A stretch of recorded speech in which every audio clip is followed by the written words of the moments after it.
Just roll with it. What's going on, guys? Welcome to another episode of Eastern Current. This is episode 36. We're pre-recording this episode. We've got a familiar face in here, a familiar voice, Ben Chesney from Intercoastal Angler, slurping down his morning coffee. We were just talking about, this is the first time I've done a recording in the morning, and same with Ben, and we're like, well, I hope we can talk about something. I hope our brains are working this morning. Yeah, it's a little different. I'm drinking coffee instead of beer this time.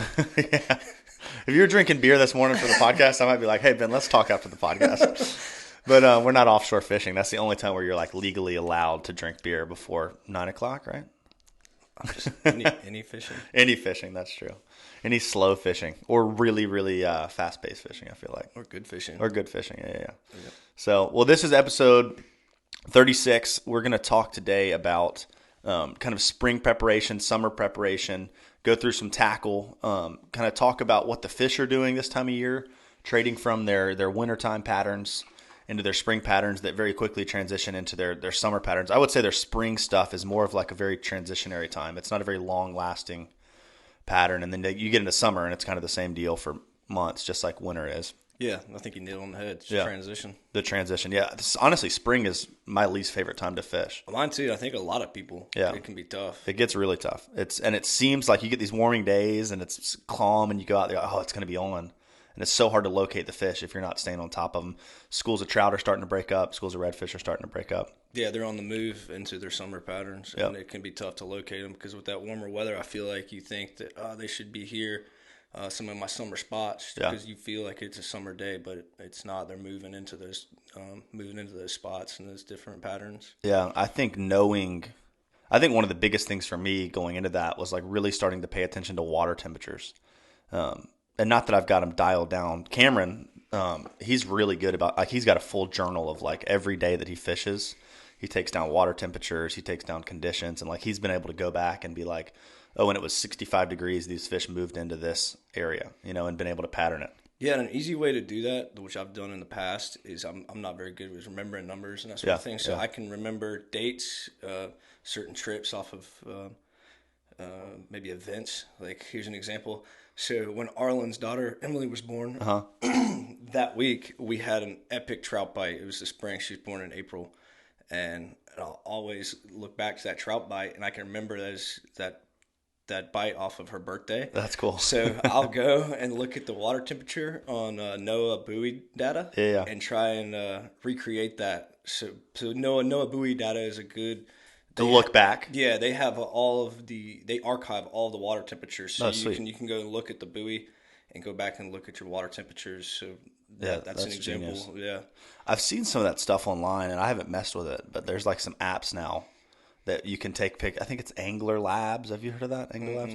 Where it's like it's all pretty streamlined in your app to where you can kind of just press save when you catch a fish, and it'll store it all. That scares me a little bit because it's like you're giving someone all the information of every place you've caught a fish. Yeah, it's a little too technical for me. It takes a little bit of the fun out of it. It does. It definitely does. It's I respect the people that are that like techie, but yeah, just I like the old school journal. I try to keep up with it, and props to Cameron to be able to do that. I feel like you and I have talked about it. I've tried to start so many different journals, and I'll journal like 3 times and then forget about it. That's what happened to me this fall with trout fishing. I was like, I'm going to start a legit trout fishing journal. I did 2 like super long posts and never touched it again. Yeah. I was typing it up on my computer, which was probably the mistake. But yeah, just keeping up with those simple things. Water temperature, even but barometric pressure I think can be important. Moon phase.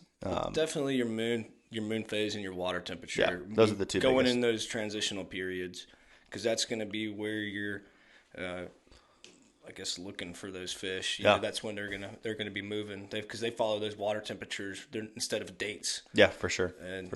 That's whether it's earlier or later than last year. Those water temperatures will indicate that. Yeah, it seems like, and I don't know this, I'm not a scientist, but people that I've heard talking about it are like, some fish are more keyed in on temperature, and some fish are more keyed in on moon phase.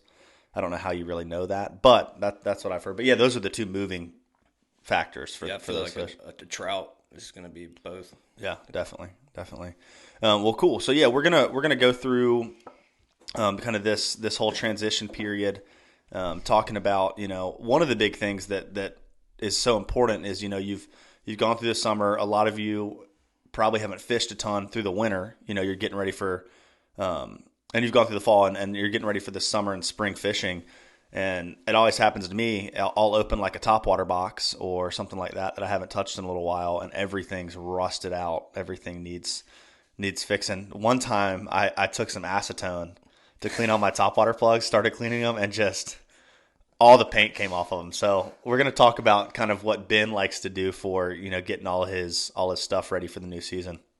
So what do you think is the most important, or what's the best way to clean old plugs and old hard baits and stuff like that?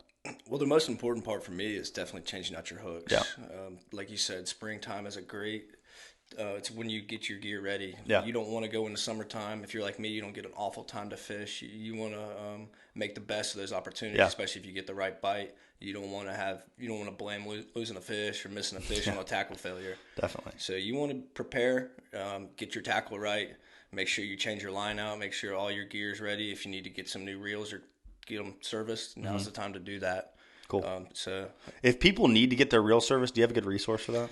Honestly, I recommend for like Shimano and Penn, every main brand has a service center. Okay. I recommend just shipping them back. Okay. You can go on Shimano's website or Penn's and print off a service form and ship them back, and they're quick and they're relatively cheap. There's several guys in town that are good that I would recommend. You come in the shop, I can give you some names, or if you want to come in, we keep those forms on file, so we hand them out for guys shipping their reels back. Sweet. So now's definitely a time to do that, and also get your boat serviced. I mean, all of that kind of stuff. You don't change your hubs on your trailer. Yep, exactly, which I need to do. But now's the time of year to get that done. You don't want to be messing with that in the heat of the fishing season. Definitely.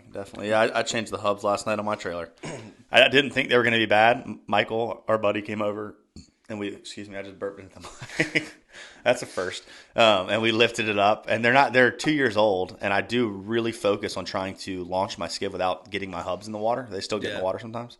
And they were bad. They were already grinding bad. Not grinding, but just a lot of noise when you lift. If you lift the trailer up on a jack and spin the tire, if it's making a noise, you need to change the hubs. That's kind of what Michael told me is the rule of thumb. But yeah, getting all that stuff ready, going through your boat, fixing little things on your boat, are important. But apart from all that, everything, some people might not have a boat. Tackle is like the key that you want to have right. Like yesterday I was fishing with our friend Ray Britton, and I went into my mirror lure box and I wanted to throw the rainbow trout color, and I had like 4 with rusty hooks. Then I had like 1 where I had changed the hooks on it, but I put 2 lighter hooks so it wouldn't sink right. And then I had 1 with like the original hooks, but 2 of the trebles are broken off, and that was one I ended up. So this looks like the best option. So I obviously need to go in and do a little changing. So let's hear what you got. My biggest thing is I love to throw topwater, especially coming into spring. That is when you can start throwing topwater. I mean, you get some topwater bites throughout the winter, but I love some springtime topwater trout fishing, and then obviously all throughout the summer. So making sure my hooks are right on my topwater is the most important thing. Yeah. Because everyone can attest to missing fish on topwater. It's very common reoccurrence with topwater fishing. So getting a good set of hooks on your topwater is an important thing. And through trial and error, we have found the best hooks that will improve your topwater fishing. They stay sharp.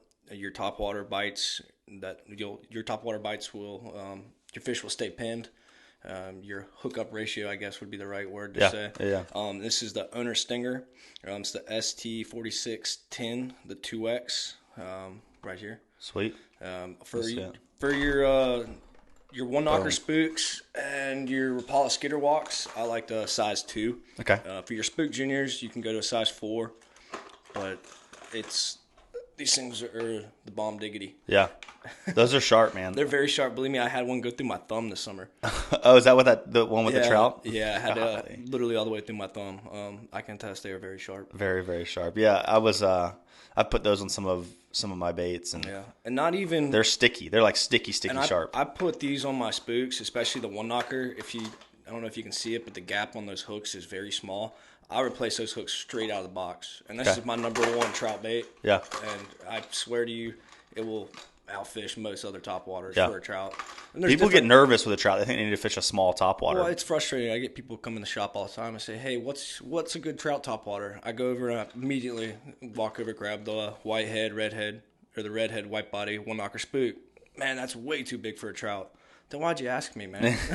I swear to you, I'm not lying. I've had a couple fish eat that. Yeah, more than one. Yeah, oh yeah. They hate this thing. They do hate it. But there's definitely times where a Spook Junior works better. And if you want to switch those hooks out, which I recommend, I'd go to the number 4s and these the 10 models. Okay. And then for your mirror lures, your 17s and 18s, we like to use the black chrome finish models, the ST36BCs, the size 6 and size 4s. I know you recognize these. Yep. They're very sharp. And you got to be careful when you're replacing your mirror lure hooks, especially with your 17s, because through trial and error, we at the shop putting different hooks on them, trying to figure out the best ones. Mm-hmm. If you put a lighter hook on them, I know some of the VMCs do it. When you change those hooks out, it will literally make those 17s float instead of suspend. Really? Yeah, because we'll change out the hooks and go drop them in the bait tanks to just see those action. Yeah, so those hooks actually help it to suspend. When the stock hooks are a little bit heavier, if you put a lighter hook on it, it literally will float. Wow. And sometimes you may want that action, but it just know that the right hook definitely affects that action. And I guess if you loved a hook, you could put some weight on there, like some of the weight strips that y'all have. Yeah, Storm makes the suspend strips, or Storm the suspend dots, and I've put those on the 3DS minnows a lot because they suspend about 3 feet, and I'll put 2 strips on the bottom of that, and I use these number 6s for those 3DS minnows, and that definitely. And these are all owner hooks, right? Yeah, these are owners. We supply these at the shop. Changing them out will increase your hookup ratio. It's crazy how sticky sharp those things are. I mentioned those 3DS minnows, and you will literally, because those hooks on those are smart. I think they're small. They come with an 8 on the back, I believe. And I'll switch them out to both 6s for the trout, because I think technically they first designed them as a bass bait, but we've used them as some trout baits, and they've started to design more saltwater models. But changing those hooks out really increases your hookup ratio. I like the 6s on the mirror beans. You can throw on the 4s. It looks a little bit big, but it doesn't matter. It gets that action right on the 17s and the 18s, and that's the Stinger treble by owner, and they're awesome. One thing that I keep mentioning, I was fishing yesterday, but I was fishing with a buddy, Ray, and he was saying that he really likes to have, his favorite mirror lures rigged with different weighted hooks. So, like, he can get different sink rates out of the same bait, depending upon, like, the speed of the retrieve he wants to do, or, how fast he wants it to sink, or what depth he's fishing, which I never thought of. And even, like, when you said, a floating mirror lure, like, I feel like could be cool application for that. Like, yeah, especially in the springtime when some of those smaller peanut pogies are coming through, and there's trout on them, and you're maybe getting some topwater strikes, and they're not fully committing. Yeah, they're not fully committing. Throw that bait out there, because it floats up, but when you twitch it, it kind of dives down a little bit. Yeah, comes back up. So that's a very good point. Yeah, just it would be a little frustrating if that was your only mirror lure you brought and you wanted to sink. But if you had the ability to switch through a couple, that'd be pretty cool. You mentioned those Storm suspend dots and strips. I do keep those in my box. Yeah, they're very easy to apply. You can peel them on, or put them on, peel them off. So if you're not getting the right action you want, or you feel like you need to be deeper, you can put them on, or if you want to be a little bit higher in the water column, peel them off. Yeah, those things are nice. They stay on pretty good too. Yeah, they stay on very well. Which is surprising. You'd think they'd get some salt water in there and peel off. But well, cool. So, is there any other topwater or hard baits that you recommend changing the hooks right out of the box? I like to do it to all of them. The skitter walk hooks are good. Yeah.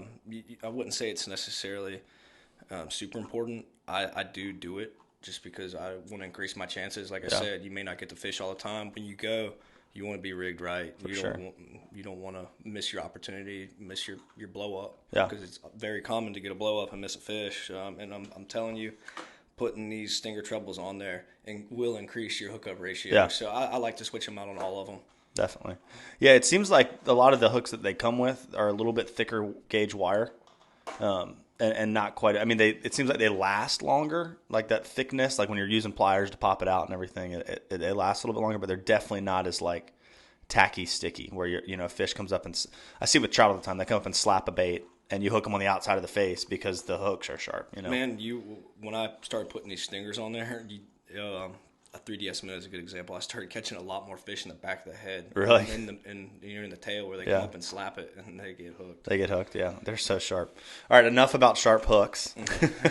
Well, let's talk a little bit about some of the other baits you kind of start to prep and get ready for the spring and summer bite. Yeah, you mentioned the MR17s. Those are always a good one to go with. I do like a Paul Brown Softeen as well. Yeah. Very similar to a MR17. The only reason I like this one a little bit more than that 17 is it is soft. Yeah. So when a fish comes up and bites it, I think they're more likely to hang on to it because it does feel more realistic and feel that thing. Oh, yeah.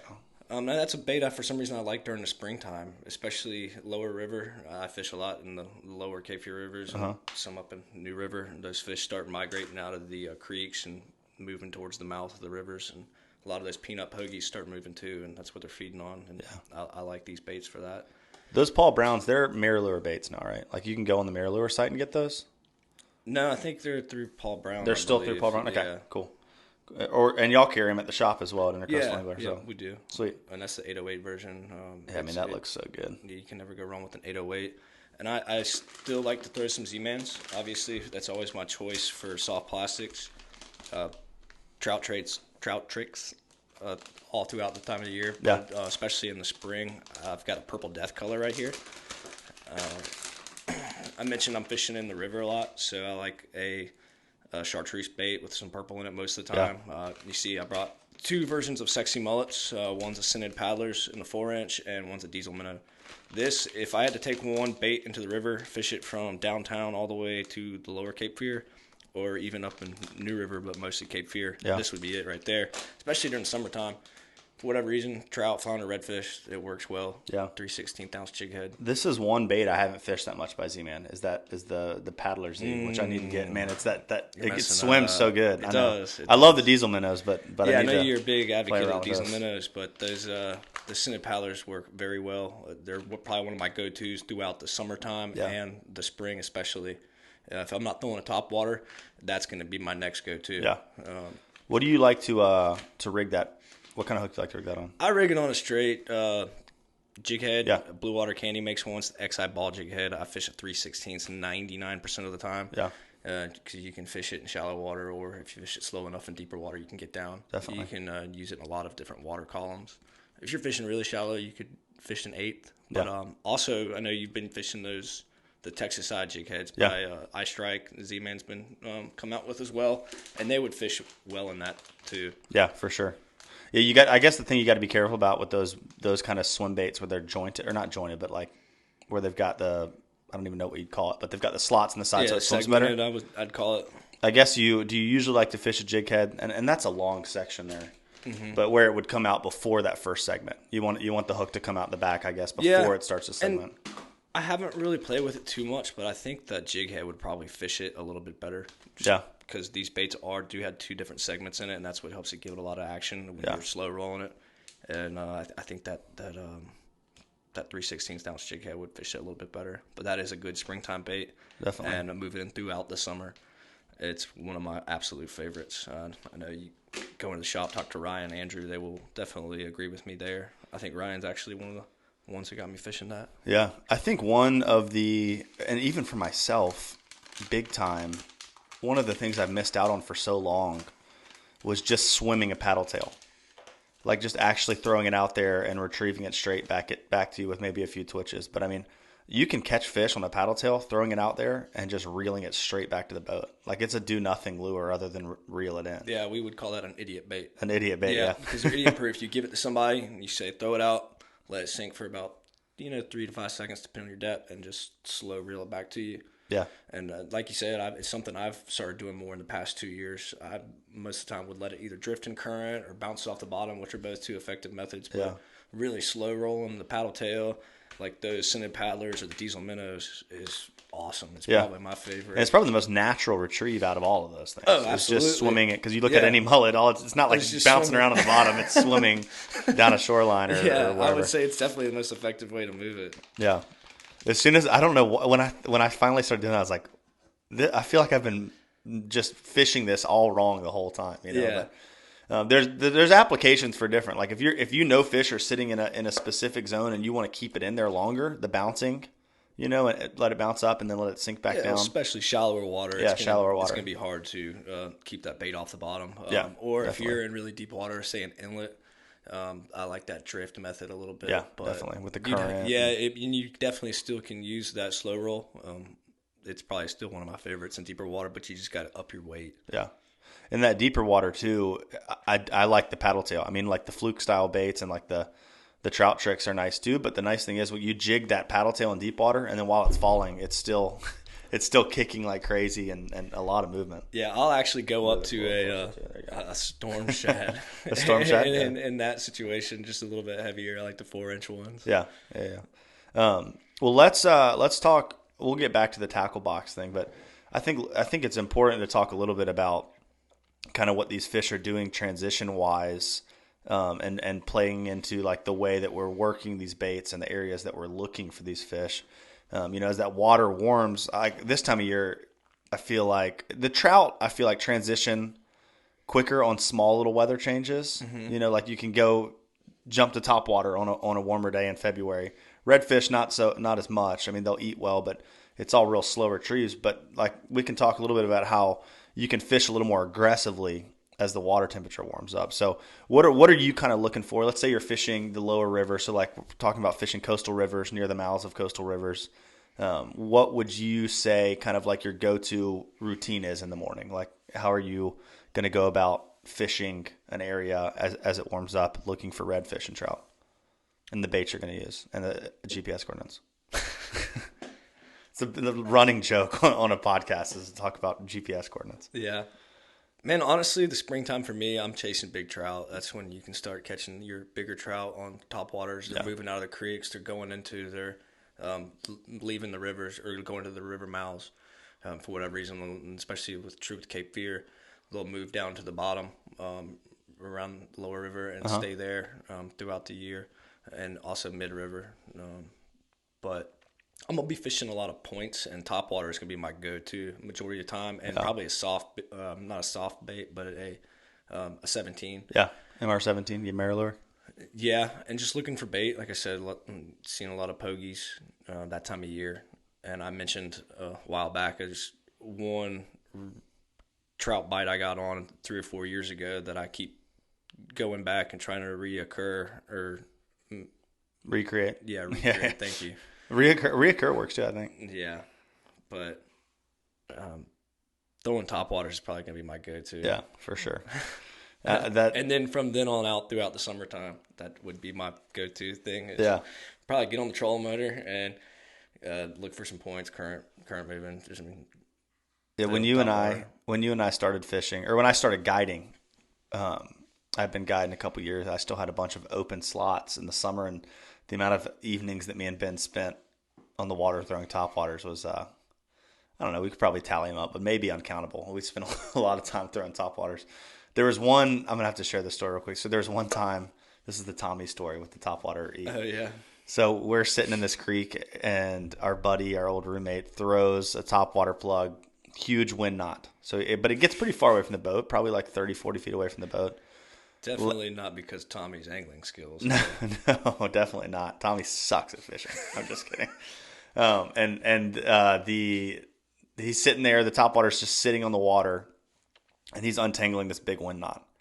Topwater hasn't moved at all, and right about the time he gets the wind knot undone, a fish blows the topwater plug up that's just been sitting there. Who knows if the fish has just been sitting there staring at this topwater for a while before it ate it. But did he catch that fish or no? I can't remember if he did. Not. But I think he hooked it. I remember him hooking it. Tommy, we do love you, man, and we miss you. But yeah. So topwater is pretty fun. You think about the spring, and it's like the opposite of the fall with the bait. So the fall's all falling out, and so those fish are sitting on points and around inlets and all that. And I feel like you get that same pattern in reverse in the springtime as the mullet and the menhaden are coming back in. But same thing, like I said, look for your bait. Yeah, definitely look for your bait. That bait's coming back in. The fish are warming up. They're ready to gorge themselves. Yeah, and even if you don't see fish blowing up on it, look for where it gets nervous. Because you might not see blow ups on the surface, but if the bait's getting nervous as it comes to an area, I swear, like down in the river, you can sit on almost any point, and if a school of mullet swims past it, like they're gonna at least get nervous. There's fish on a lot of those points down there. Yeah. Well, what about? Let me ask you this. You do a lot more shallow water red fishing than I do. And a lot of times, throughout the wintertime, those fish are on the flat, schooled up. Mm-hmm. At what point do you think they start breaking up and moving into singles and smaller schools and spreading out? It seems like April and May. It gets pretty tough that time of year for me. Like you're saying, it changes then. So I feel the same way about trout. Trout fishing, that's when I really start to pick up and look for those bigger trout in the lower river. For sure. Is April. Yeah. I would say by the end of May, beginning of June, it's like summertime. It's summertime.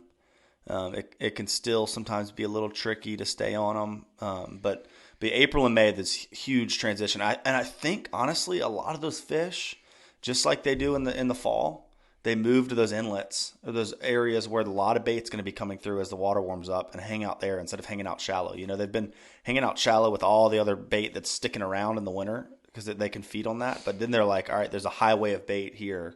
They're moving to those inlets. They're sitting off the beach a little bit. Going towards river mouths, you know, where they can be closer to that bait. And then as that bait comes in, then they follow it back into the marsh and fill in. Yeah, I feel like the trout are the same way. Yeah.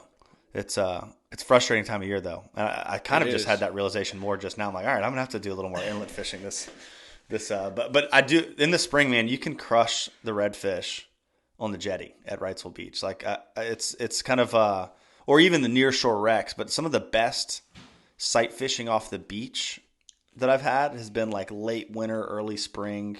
You get those calm days in like April. Water's still clear. Still super clear. And there's a lot of fish that sit out there. So I think, you know, we're so used to schools sticking around for a long time here, like in certain areas, but I don't think it's necessarily like I've really started to believe it's not like the exact same fish sitting in an area for a long time. I think it's lots of fish coming in and out and moving and transitioning to other spots. It's, like you said, it's a holding spot that's going to have fish the whole year or that whole season, but there's lots of fish moving around and branching out. And I followed some fish the other day poling that swam from one spot to another spot that took me like 15 minutes to pole after. It was like 200 fish, and I just wanted to see where they were going. I wasn't even trying to catch them at this point.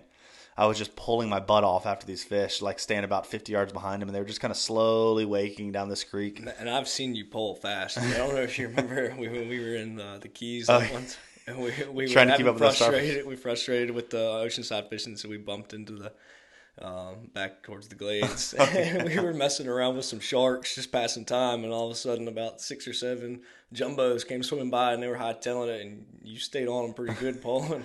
That might be why my back's so messed up. Yeah, if we were more well prepared and not goofing around like we normally do, we might have had some good shots. Yeah. I guess, you know, maybe they don't seem spooked, but they probably knew we were chasing them the whole time. Hey, look at these idiots. If you see anything, don't eat it. Yeah, slow down a little bit. Safe. Make them think they're catching up. Yeah, for real. Well, cool. Yeah, I'm excited for that transition. Like this time of year, I get so antsy because like we're right on the cusp of like everything kind of starting to change, and not even just redfish and trout, but I mean all that near shore fishing. The flounder fishing is probably going to be excellent this year. Well, something else we haven't really mentioned is your near-shore fishing gets good. We got the Atlantic bonitos and the Spanish mackerel, and the near-shore king mackerel fishing gets really good too. Yeah, and that starts kicking off in probably later March, early April, and that's a blast. Something to knock the dust off your gear, and then it lets you know if your reels need to be switched out or not, what you need to be doing. Definitely change your tackle out, but that's a lot of fun. You know? So if someone were to come in the shop and say, hey, I want to target those big Spanish in the spring and I want to target the bonita and I want to cast to them, what would you recommend lure-wise? Lure-wise, some sort of casting jig. Okay. Jig fish makes a couple really good jigs, probably in the 3/4 ounce range. Go natural. Blue, silver, pink, and silver are probably my 2 favorites. Big Nick makes some good Spanish candy jigs. Those work really well. And then as far as casting, that's probably what I'd go with. Fly fishing, small clousers, gummy minnows, small presentations to match the bait. It's a match the hat situation. Definitely. Especially with the size. Those fish key on their size of your bait. Also color, but really on that size of bait. So you want to get as close as you can if you're fishing a smaller bait and they're on some bigger silver sides or anchovies or whatever they're eating on. Then you're probably not going to catch as many as if you're fishing the same size of that bait. And especially true when they're on the very, very small size bait. That's crazy. It's so frustrating that, and it blows my mind that they can be that aggressively blowing up and still be able to pick apart what they want to eat. Especially in the fall, if you're get doing some false albacore near shore fishing, and they're blowing up all around you, and you can't catch them. I had a day last year where I was out there, and Ben came out on his boat, and I was like, yeah, there's tons of fish out here, but it sucks. I can't get them to eat anything. And then they came out, and whatever they had, they wanted. And he was like, oh, we're catching them really good. And I had clients on the boat, and I was like, all right, we're going in. This is so frustrating. So, but springtime's definitely, if you want to catch a big Spanish mackerel, citation Spanish, that's your time of year. Obviously, your fall too, but we do get it 2 or 3 weeks right off our beach, but especially to the south of us with some big Spanish mackerel. And obviously your true Atlantic bonitas. Yeah. What is the range that you feel like most of those fish are in? Are they right on the beach, or you having to go off to 3-5 miles to get on those bonita? Man, I'm definitely not the best person at that. I'm definitely not an expert, but 3 to sometimes close as 1.5 miles, 2 miles, but all the way up to 5-10 miles. Yeah, especially the bonitas. But I think it's really water temperature and bait oriented. Yeah.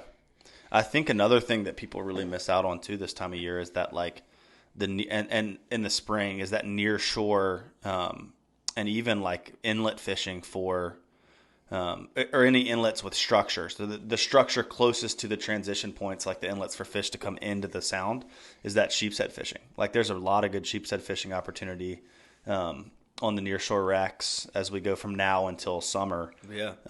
And those fish push inshore earlier than people think too. I think last year it was like end of April that we caught sheepshead inshore, like pretty good. Or maybe it was May. I can't remember exactly. Well, a lot of that's good now too. People, if you're looking for something good to do right now, that spring the early spring, I guess late winter, sheepshead fishing on the jetty and near shore structure is really good if you're looking for something to kill some time. When is spring? I don't know. I always called this late winter, early spring, but I'm like, I really don't know when spring starts. Sometime in March. In March, yeah, that sounds about right. Hey Siri, when is springtime? Spring begins March 19th and ends June 19th. There you go. There we go. Thank you, Siri. It runs a little later than I thought as well. I would have considered June to be summer. Yeah. That doesn't sound right. She's an idiot. She's an idiot. We're the idiots. We're just asked when spring is. Spring is when the weather gets warm.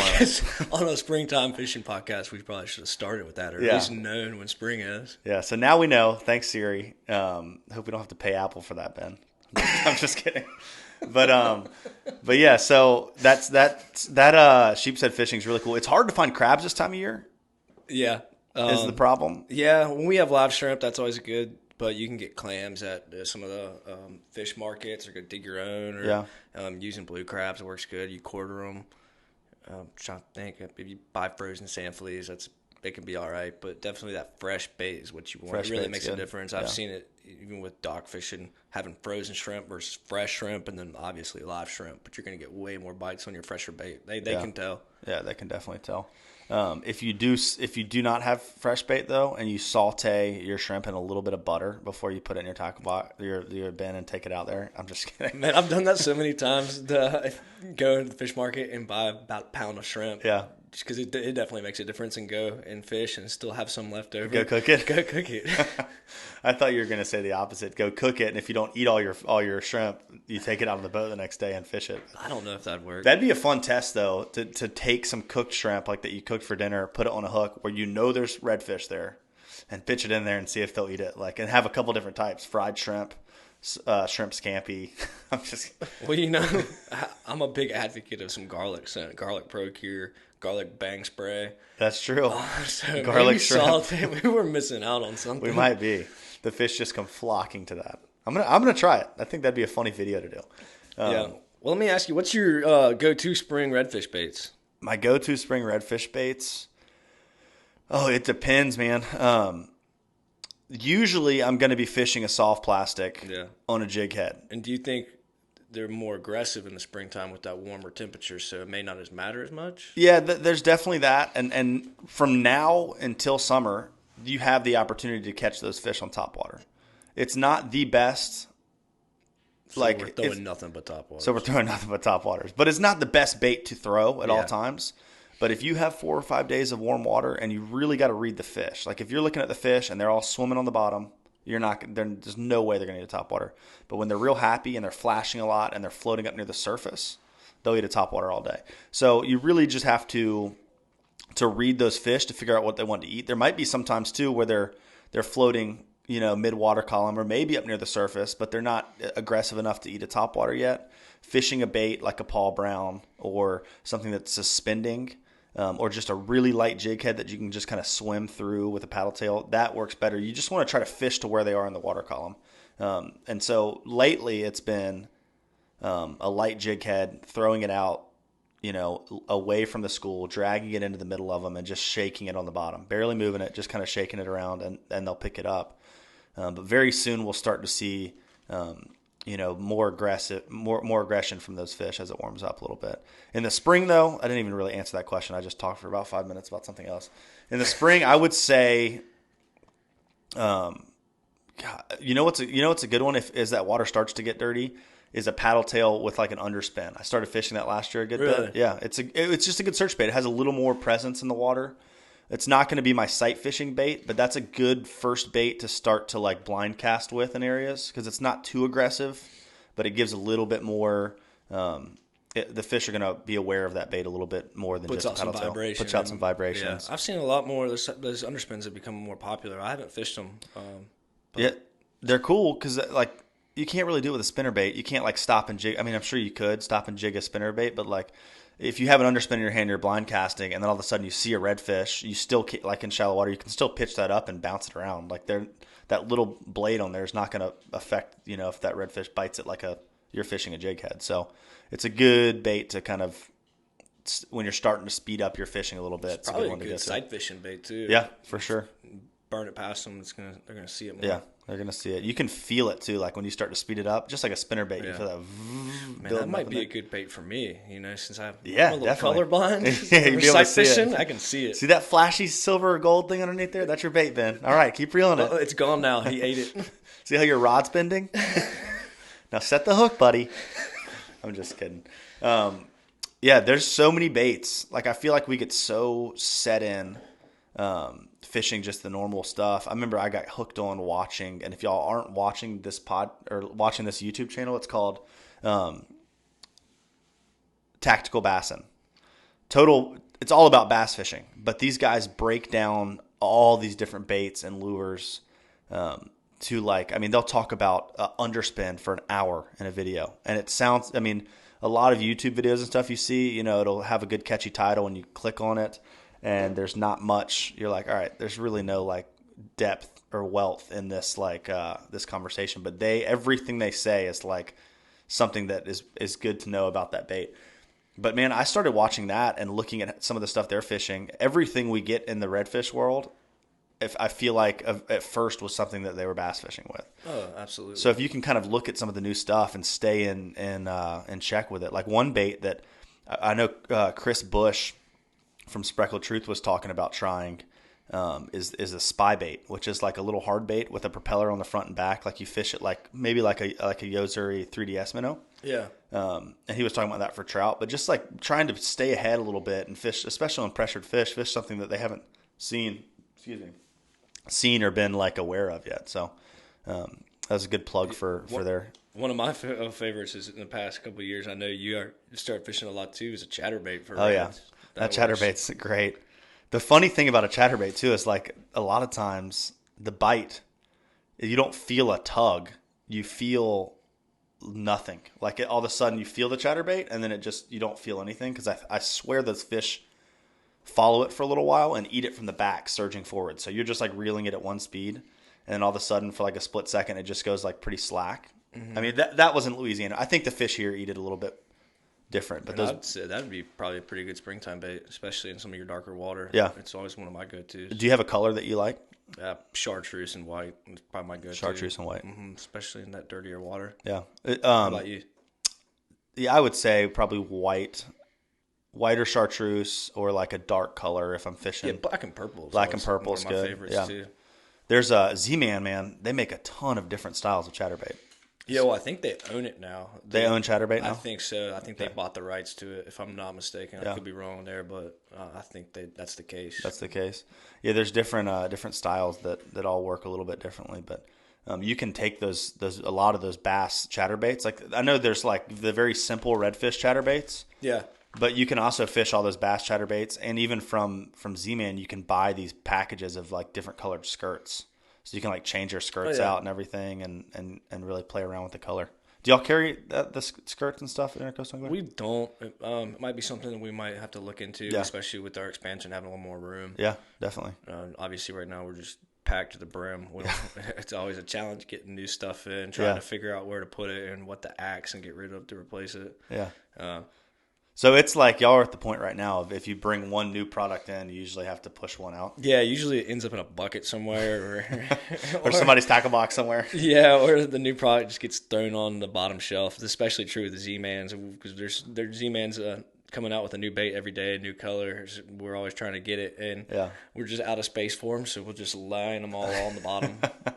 Z-Man's like a drug, man. See, opening a tackle box and just having stacked with like those blue soft plastic packages is, I don't know, it's appealing. The marketing is well done, and those baits are cool. Those baits are really cool. Let's talk a little bit about this tackle box here. There's so many new companies and other companies that have been around, like coming out with these really nice, like stepping up the tackle box game like crazy. Yeah, and we mentioned, especially so true for me, I like to get all my tackle in order. Change my hooks out on my plugs, and this is something you asked me earlier and I never answered. You said something about cleaning your plugs. Yep. Because when you have a bunch of rusty hooks or plugs with rusty hooks together in a box, they're going to get rust on them. They're going to get dirty. You use acetone, something that I've found that works well for me. Acetone does not work well. Acetone takes the paint off. Yeah, Don't if you want some acetone. clear lures, acetone works well. But something I've found that works well for me is vinegar. I'll get vinegar? White distilled vinegar. I'll have a jug next to me and paper towel or a rag and just douse it.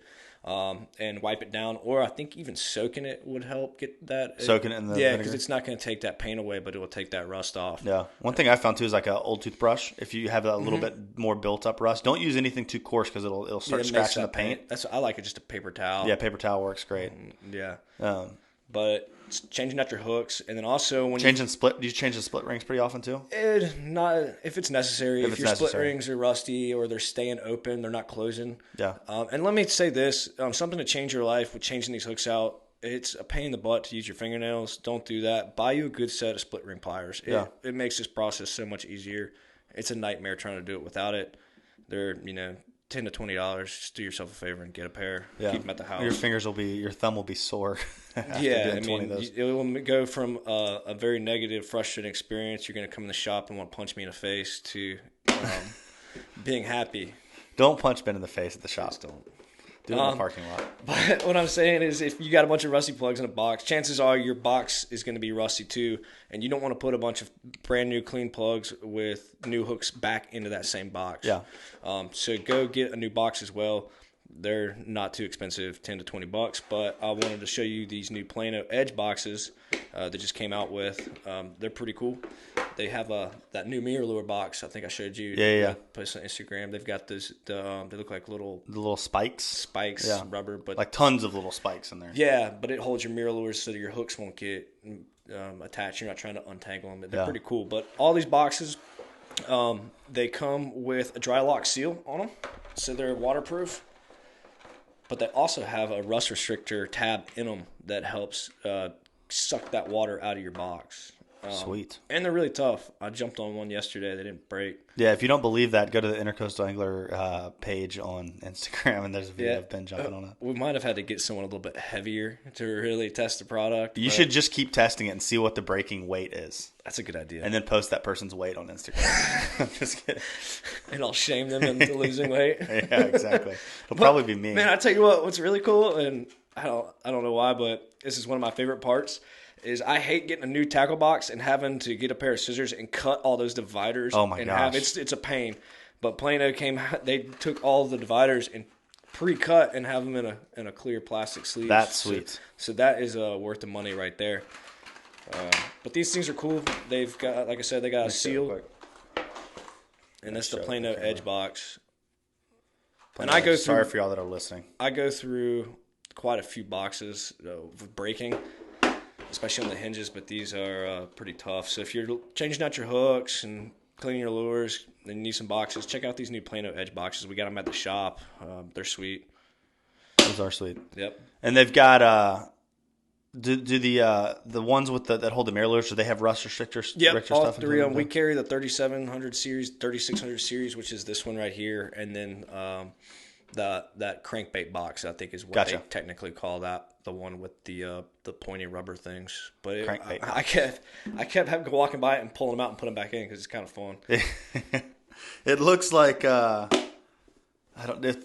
was a toy when I was a kid that looked like that you built stuff off of. I can't remember what it was called, but it looks just like that. It reminds me. It's like I'm not gonna be able to remember it. I can't remember anything nowadays. I'm getting so old. But yeah, so can you think of anything else spring fishing wise that I would say, as to sum it all up? I know we were a little bit of everywhere, but your fish are transitioning out of their winter patterns. Obviously, I think they move to inlets, river mouths. Like you said, the bait's pushing in there. They're coming out of basically hibernation, if you want to think of it that. They're looking to gorge and spell, especially if they're trout. They're looking to start spawning. So they're going to, especially big females, are going to be gorging themselves. Yeah, they start getting big this time of year. Yeah. Or not this time, but soon. Yeah, gorging themselves. Look to your river mouths. Look to your creek mouths. It's your bigger creeks. They're going to be coming out of those creek mouths, moving and transitioning in towards your inlets, your bottom of your rivers. Look for your bait, obviously, like you said. Mm-hmm. Your redfish are going to be splitting out as well from those flats, moving towards the inlets as well. Yeah. Maybe some deeper holes. Yeah. Just looking for that bait. Definitely. And you can start fishing a little bit more aggressive. Yeah. Which is fun. The slow rolling is almost over. Maybe a little bit less clothes, too, which makes spring fun. Yeah. But you don't have to. It can be a frustrating time of year, but if you go out there and put your work in, go towards your river mouths, it can be very rewarding. Yeah. It's probably my favorite season to look for a bigger trout. Obviously fall, but your bites are less, but the fish are usually bigger. I don't know if you can get on. If you can get on them good, they can be. Yeah, that's true. Believe me, I know where I'm going to be around Emily's birthday this year. Nice, especially around that full moon in April. You love Emily's birthday every year. She's like, why does this guy love my birthday so much? Yeah. You bring her these. I don't. Yeah, never mind. But yeah, sweet. One thing that I would say too is like, don't get frustrated, and if you know where fish are right now, stick with those fish and start looking at some of the stuff that you remember from the spring. Every time you go out, check one or two spots that, is a warmer water spot for you. It's not worth devoting a whole day yet, but it's worth trying to like figure out if that stuff's starting to happen. So especially look for places adjacent to your inlets and definitely. So creek mouths, deeper docks around your inlet. That's important too. I think. Yeah, I think the one other thing I meant to say is a lot of us, you're on the water this time of year and you see trout. You'll go in a creek all of a sudden, especially in this clear water down here, and you'll see all these trout laying in there. And you're like, oh my gosh, I found the mother load of trout. And you can't get them to eat. Remember where those fish are. Yeah. And as it starts to warm up and those fish start aggressively feeding again, and a lot of times it takes like just a little bit of color to come back into the water too. 2 to 3 days of warm. Too. Yeah, 2 to 3 days of warm, and those fish can fire off and make you pretty happy. Yeah, so. Right before that transitioning period. That's a good point. I didn't even think to say something about that. Definitely. You see some trout. You get a warm week, and you go back there, and they might fire off for you. Definitely. I've seen some big trout come into the shop with that same situation scenario. For sure. It's Ben gets a couple texts from me every spring where I'm like, dude, I found all the trout. When are y'all getting shrimp in again? I can't get them to eat. So, cool. One more reminder. I'm going to keep reminding everybody of this because I think it's cool. The Eastern Current Fishing group on Facebook. It's different than the Eastern Current Fishing page where we do the live videos. This is a private group. Private just meaning you have to just ask to join it and you can hop on there. And it's where we can all talk and share and talk fishing and ask questions. And it's just hopefully going to be a cool community of people that enjoy listening to this show, and for a place for them to interact and hopefully build relationships, to fish together, share experiences together, share knowledge together, learn. So that's Eastern Current Fishing. Slide on there and slide into our DMs. But thank y'all so much for tuning in. And Ben, as always, Ben is like my go-to. Whenever I've got to pre-record a show, I'm calling Ben because these are always my favorite too because it's so conversational. Like we're talking and hanging out. I'm your last ditch effort. He's my last ditch effort. No, you've been on the show a ton. I think it's third time. Third time. So, Ben is super knowledgeable and really nerdy tackle dude. So he was a good one for this one. Yeah, and especially all the guys at the shop: Ryan, Andrew, Chris, Blair, Arlen. Definitely come see us. Yeah, if you have any questions, we'll definitely show you all of this. We can show you these hooks I talked about. We stock them. We keep them in stock, and it can change your life. Definitely, yeah. Go see them at Intercoastal Angler. They'll help you out. They'll show you everything that you need. And guys, thanks so much for tuning in. I will see you live again next week. And one more little reminder about the series that we started, the Weekend Warrior series. So every other week we'll be posting just to YouTube and just to the podcast platforms, but we'll just be interviewing different guys that we're calling Weekend Warriors, if you will, guys that just get to fish around a busy work schedule and are productive. I'm kind of a weekend warrior. You are kind of a weekend warrior, so we might have Ben on again for the Weekend Warrior series. Yeah. I like to be the opposite of weekend warrior. I've started to not like fishing on the weekends. No, I don't either. Yeah. I try to avoid the weekend, but sometimes you just got to go. Oh, yeah. You can go. Yeah, exactly. Well, guys, thanks again. This was episode 36 or 7. I can never remember, but we'll see you next week. Later.